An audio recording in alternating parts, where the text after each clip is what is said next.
आज हम बात करेंगे रजिया सुल्तान की। रजिया सुल्तान जिसे आमतौर पर लोग रजिया सुल्ताना के नाम से याद करते हैं, वो दिल्ली की the first and only female emperor in the entire history of Delhi. आज हम उसके बारे में तफसील से बात करेंगे, लेकिन इससे पहले कि हम आगे बढ़े, मैं आपसे रिक्वेस्ट करूंगा कि आप हमारे चैनल को सब्सक्राइब करें और बेल आइकन पर जरूर क्लिक करें। मैं आपसे ये भी रिक्वेस्ट करूंगा कि आप अपने कमेंट्स और अपने सुझाव हमें ज़रूर दें, ताकि हम अपने इस यूट्यूब चैनल को इम्प्रूव कर सकें। रज़िया सुल्तान की पैदाइश उस वक्त हुई जब दिल्ली सल्तनत हिंदुस्तान में it was taking it's baby steps. 1205 में रज़िया सुल्तान की पैदाइश हुई, और दिल्ली सल्तनत उस वक्त अपने पैदाइश के मरहले से गुजर रही थी। दिल्ली में जो सल्तनत है ऑफिशियली 1206 में कायम हुई, यानी उसके कायम रजिया सुल्तान जब पैदा हुई उस वक्त ये सारी प्रोसेस या कवायद जारी थी। उसके 5 साल के बाद, उसकी पैदाइश के 5 साल के बाद, उसका फादर जो है अल्ततमिश दिल्ली का बादशाह बना। कुतुबुद्दीन ऐबक की मौत हो गई, जो एक जमाने में अल्ततमिश का मालिक था। अल्ततमिश उसका कुतुबुद्दीन ऐबक का गुलाम था। और अ, जब कुतुबुद्दीन ऐबक का इंतकाल हुआ, तो उसके बाद जो चहलगान या 40 नोबल्स थे, उन्होंने अल्तुतमिश को बादशाह बनाया। अल्तुतमिश बहुत ही ज्यादा सक्सेसफुल बादशाह था। कहा हम ये कहते हैं कि Qutbuddin Aibak was the founder of Delhi सल्तनत। वैसे तो मोहम्मद गौर था, उसने एक्सटेंड किया था नॉर्थ इंडिया में अपनी एम्पायर को, लेकिन एक सेपरेट इंडियन एम्पायर जो क्रिएट की थी वो कुतुबुद्दीन ऐबक ने की थी। लेकिन असल में जो उसको एक सिस्टम दिया, उसका एक पूरा बुनियादी ढांचा प्रोवाइड किया, वो इल्तुतमिश ने किया। और इल्तुतमिश की जो हुकूमत थी वो तकरीबन 25-26 साल तक चली। तो एक बड़ा पीरियड था उसमें। जो दिल्ली सल्तनत थी, it became very much entrenched with in the Indian society. और जो गवर्नमेंट के इंस्टीट्यूशंस होते हैं वो डेवलप हुए। तो कुतुबुद्दीन ऐबक बनाना चाहता था अपने बेटे, अपने अपने एक बेटे को बादशाह बनाना चाहता था। उसका नाम था नासिरुद्दीन महमूद। लेकिन some for some unfortunate reasons Nasiruddin Mahmud का इंतकाल हो गया अल्तुतमिश की लाइफ में, जिंदगी में ही। और उसके बाद उसके जो दूसरे बच्चे थे, he didn't think them capable to become effective ruler. और उसी जमाने में क्या हुआ, 1229 30 में अ, जो अल्तुतमिश थे वो एक मिलिट्री कैंपेन पर गए, लंबी मिलिट्री कैंपेन पर, ग्वालियर और उसके आसपास मध्य प्रदेश की तरफ, सेंट्रल इंडिया में। उस वक्त वो दिल्ली का जो मेंटेनेंस था उसकी जिम्मेदारी अपनी बेटी रजिया सुल्तान के कांधों पर सौंप कर गए। एंड व्हेन रिटर्न, जब वो अल्तुतमिश वापस आया, तो उन्होंने देखा कि रजिया ने बहुत ही इम्पेकेबल अंदाज में दिल्ली की को मैनेज किया। और मिडिवल पीरियड में किसी जगह को मैनेज करना बहुत मुश्किल होता था। सबसे अहम बात यह कि everybody wanted to usurp the crown. हालांकि उस वक्त तक तकरीबन 25 साल या 20 साल की हुकूमत के बाद इल्तुतमिश जो है, उनकी पूरी फैमिली बहुत ही वेल इंट्रेंस्ड हो गई थी, and it was become very difficult to remove them. लेकिन लोग वहां पर कोशिश करते हैं, साजिशें, चपकलिश, दुश्मनी और तरह तरह की जो उठापटक होती है, अभी भी होती है, उस जमाने में मिडिवल पीरियड में बहुत ज्यादा थी। तो एक लड़की के लिए, एक यंग वुमेन के लिए, ये मैनेज करना अपने आप में एक मायरकल ऑफ सॉर्ट्स था। तो इल्तुतमिश ने उस वक्त डिसाइड किया कि वो अपनी बेटी जो है रजिया सुल्तान को आ, अपने बाद जो है वो बादशाह बनाएंगे। ये एक बहुत बड़ा डिसीजन था। ये डिसीजन इसलिए था बड़ा कि मिडिवल पीरियड में कोई इंस्टेंस ऐसा नहीं है कि जब कोई औरत तख्त पर बैठे, और वो भी इतने बड़े एम्पायर की that was growing in almost every direction, यहाँ से बंगाल और आसाम के पास, आसाम तक, और उधर गुजरात के आसपास, और इधर सेंट्रल इंडिया में, और इधर अफगानिस्तान तक इसकी सरहदें फैली हुई थी। बहुत बड़ी एम्पायर थी, कोई छोटी मोटी एम्पायर नहीं थी। तो रजिया सुल्तान इल्तुतमिश के इंतकाल के बाद 1236 में अ, बादशाह बनी। उससे पहले लोगों ने उसके जो बादशाह के हुक्म के बावजूद, इल्तुतमिश के हुक्म के बावजूद उसके बेटे रुकनुद्दीन को, जो चहलगान थे या 40 नोबल्स थे, जो टॉप 40 नोबल स्लेव्स थे, उन्होंने रुकनुद्दीन फिरोज को बादशाह बना दिया। लेकिन उसने पूरी एम्पायर थी उसमें इतना मिसमैनेजमेंट हो गया कि सब लोग परेशान हो गए। फिर उस वक्त क्या हुआ, उस वक्त रजिया सुल्तान ने जो एक्शन लिया वो बहुत ही रिमार्केबल है। शी वोर, उसने कुर्ता पजामा पहना, यानी जो कुर्ता पहना, एक बड़ी टोपी लगाई, पगड़ी बांधी, और she went to the Jama Masjid. उस जमाने में दिल्ली में एक जामा मस्जिद हुआ करती थी, वही कुव्वतुल इस्लाम, या जो कुतुब मीनार की जो जामा मस्जिद थी उसे कुव्वतुल इस्लाम कहते थे। वहां गई and she gave a fiery speech on Friday in front of huge number of people। लोगों में जोश पैदा हो गया, यानी एक बहुत अच्छी वो रिमार्केबल, बहुत अच्छी टॉप क्लास की एक ऑरेटर भी थी। और लोगों ने उसके साथ गए, और then they went and attack the palace. और उसके बाद जो है रुकनुद्दीन फिरोज को जो है वो शाह तुर्कान, जो उसकी माँ थी रुकनुद्दीन फिरोज की, वो यहाँ थी उस वक्त, उसको हटा दिया। और फिर बाद में रुकनुद्दीन फिरोज को भी उसने अपने भाई को जो है वो गिरफ्तार कर लिया, एंड देन फिर आ, खुद वो बादशाह बन गया। तो अपने आप में ये एक बहुत बड़ी चीज थी कि एक मिडिवल पीरियड में एक औरत बादशाह बने। इसके बारे में आप देखें, दूसरा ये कि ये सबने लिखा है, शम्स सिराज अफीफ ने भी बहुत तफसील से इसके बारे में लिखा है। और इसके अलावा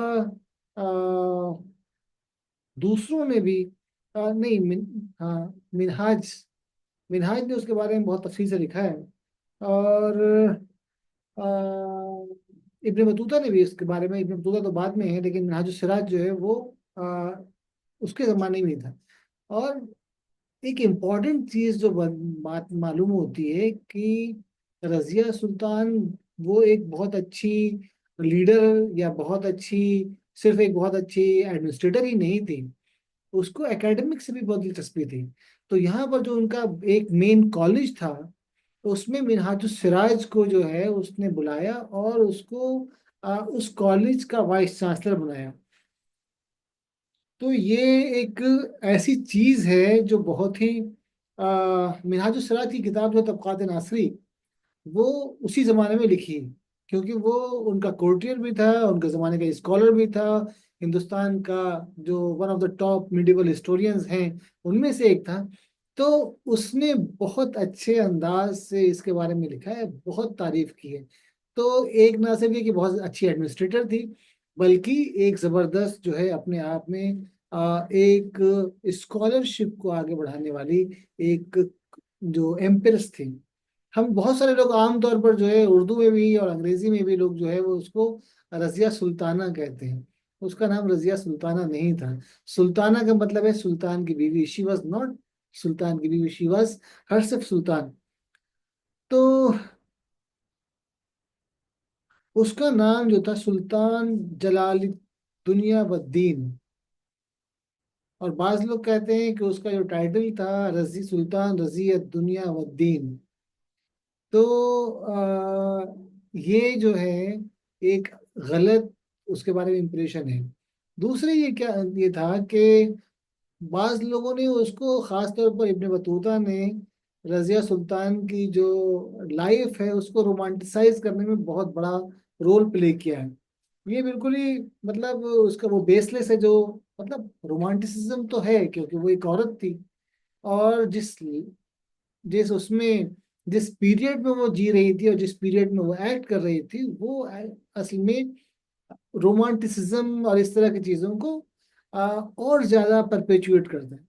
लेकिन उसने जो मलिक याकूत जो एक अबिसीनियन गुलाम था, उसके जो ताल्लुकात रजिया सुल्तान के साथ हैं, इसको जिस अल्फाज में बयान किया है, वो अपने आप में, I mean, that is the sort of mischievous effort to uselessly or without any reason, वो उसको जो है वो एक इनके यूनियन को, इनके ताल्लुकात को एक आशिक इश्क का एक उसमें चटखारापन डालने की कोशिश की, वो गलत है।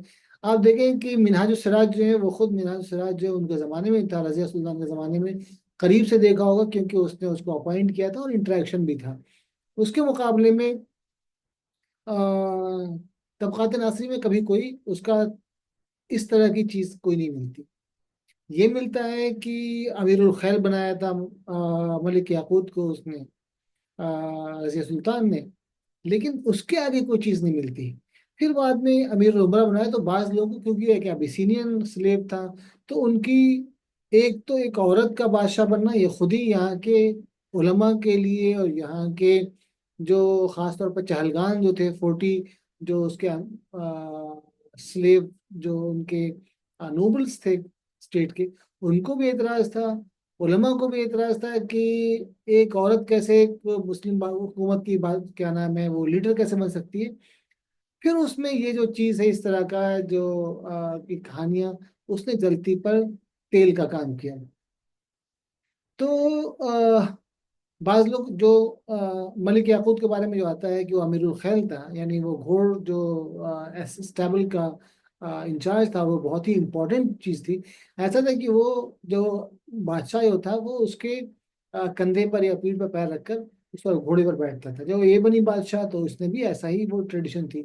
तो लोग, they the people started taking this too फार।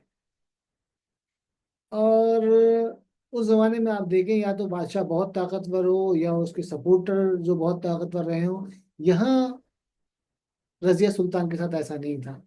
3 साल में एक जो क्या हुआ, इसका चैलेंजेस भी बहुत सारे थे।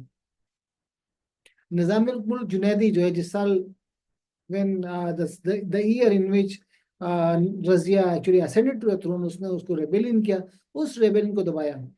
फिर दूसरा खतरा था मुस्तकिल जो था, वो मंगोल्स का खतरा था।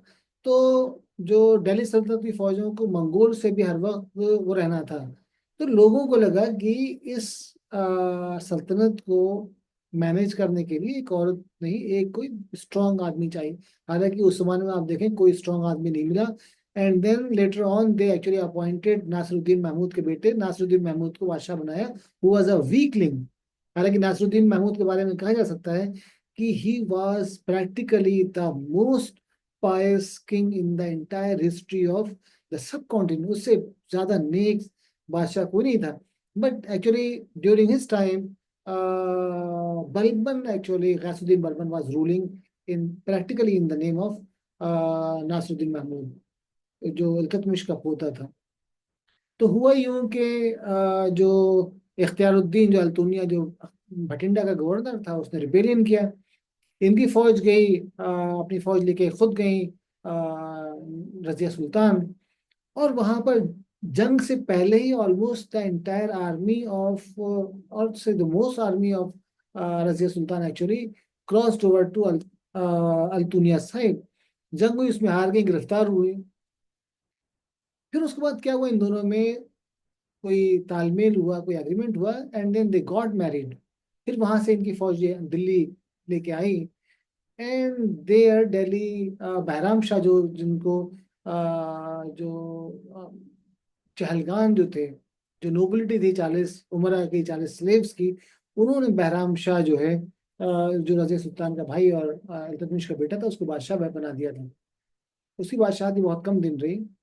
तो वो जो है आखिर में जब ये आए, तो यहाँ पर जंग हुई, देवर डिफीटेड।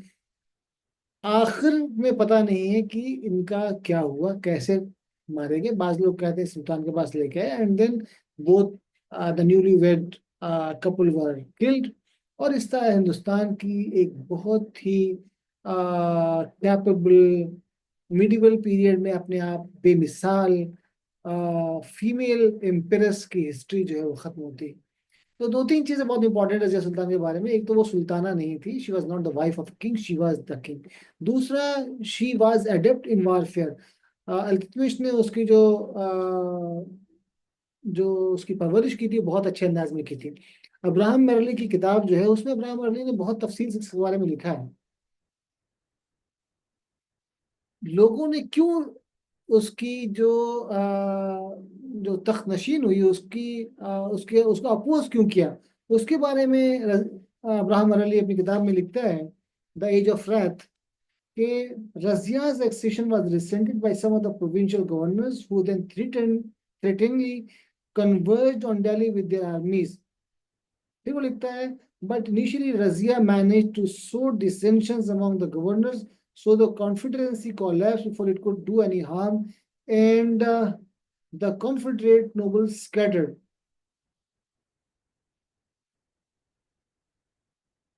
फिर उसने लिखा है कि रजिया सुल्तान का जो अपना स्टाइल था, एक तो वो कि उसने शी गेव अप द पर्दा। तो पर्दा जो है वो आम औरतों के लिए था, बादशाह के लिए पर्दा नहीं था। तो जब वो when she became the empress, she remove पर्दा। तो वो लिखता है Abraham Ali, Razia then broke free from the conventional constraints of harem ladies, and one day 3 years after accession threw off the dress and veil of women, put on a tunic and cap। उसने कुर्ता पहना और cap लगाई, and thus appeared in public. When she rode on an elephant, all men clearly saw her. She did not actually remain behind veil. Uh, when she rode on an elephant, all men clearly saw her, records Siraj, and she rode on horseback as men ride, and armed with a bow and quiver, and surrounded by courtiers, she did not veil her face. Ibn Battuta कहते हैं। हालांकि Ibn Battuta जो है वो उसके बहुत बाद में आया। आप देखें कि इब्न बतूता जो है वो मोहम्मद बिन तुगलक के बाद सामने आया, तकरीबन अर्ली 14th सेंचुरी में। इसके बाद तकरीबन तकरीबन 80-90 years के बाद। तो रजिया की अपनी पर्सनालिटी जो थी वो अपनी एक बहुत ही रिमार्केबल पर्सनालिटी थी। उसका असर भी रहा। दूसरे जो स्कॉलरशिप, उसमें उसके बाप ने उसको जो मतलब she was also a scholar top scholars of the time, उन लोगों ने, उलमा ने और जो लिटरेटी है उन्होंने उसको पढ़ाया था। तो खुद उसे बहुत अच्छा तजुर्बा था। तो जब उसने देखा कि किसको अपने कॉलेज का मैं डीन वो बनाऊं, वाइस चांसलर, तो उसने उस वक्त जो है उस राज को बनाया। तो आज के लिए इतना ही। Thank you.